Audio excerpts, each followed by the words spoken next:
of God, say my mind, and you don't I give as you receive, and your release is Satan. This is the season 1, the episode 21 in the series How to Manifest Immortality. And the name of today's teaching is How many teachers of God are needed to save the world? The answer to this question is one.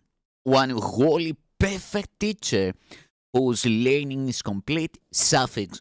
This one, sanctified and redeemed, becomes the self who is the Son of God. He who was always Holy Spirit now no longer sees himself as a body or even as in a body. Therefore, he is limitless, and being limitless, his thoughts are joined with God's forever and ever. His perception of himself is based upon God's judgment, not his own. Thus, does he say God's will and brings his thoughts to still deluded minds. He is forever one because he is as God created him. He has accepted Christ and he is saved. Thus does the Son of Man become the Son of God. It is not really a change, it is a change of mind. Nothing external alters, but everything internal now reflects only the love of God. God can no longer be feared, for the mind sees no cause for punishment. God's teachers appears to be many, for that is what is the world's need. Yet being joined in one purpose and one, they say, with God, how could they be separate from each other? What does it matter if they then appear in many forms? Their minds are one, their joining is complete, and God works through them now as one, for that is what they are. Why is the illusion of many necessary? Only because reality is not understandable to the deluded. Only very few can hear God's voice at all, and even they cannot communicate his messages directly through the Spirit which gave them. They need a medium through which communication becomes possible to those who do not realize that they are spirit. A body they can see, a voice they understand and listen to without the fear that truth would encounter in them. Do not forget that truth can come only where it is welcomed without fear. So do God's teachers need a body, for their unity could not be recognized directly. Yet, what makes God's teachers is the recognition of the proper use of the body, of the proper use of the body, of the proper purpose of the body. As they advance in their profession, they become more and more certain that the body's function is but to let God's voice speak through it to human ears.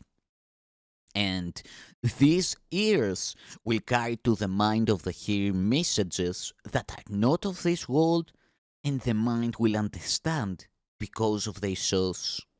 From this understanding will come the recognition in this new teacher of God of what the body's purpose really is, the only use there really is for it. This lesson is enough to let the thought of unity come in, and what is one is recognized as one. The teachers of God appear to share the illusion of separation, but because of what they use the body for, they do not believe in the illusion despite appearances. Central lesson is always this, that what you use the body for, it will become to you. Use it for sin or for attack, which is the same as sin, and you will see it as sinful. Because it is sinful, it is weak, and being weak, it suffers and it dies. Use it to bring the word of God to those who have it not, and the body becomes holy. Because it is holy, it cannot be sick, nor can it die. When its usefulness is done, it is let by, and that is all.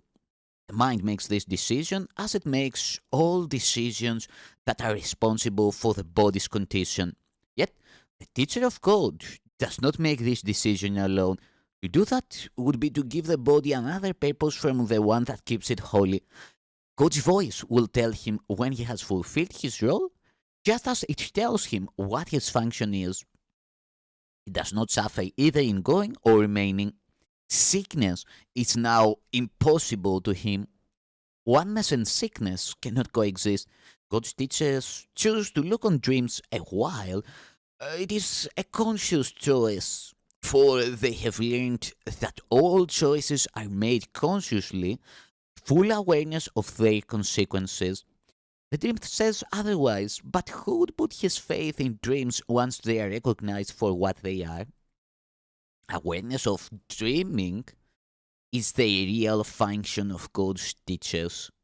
They watch the dream figures come and go, shift and change, suffer and die. Yet they are not deceived by what they see. They recognize that to behold a dream figure as sick and separate is no more real than to regard it healthy and beautiful as healthy and beautiful.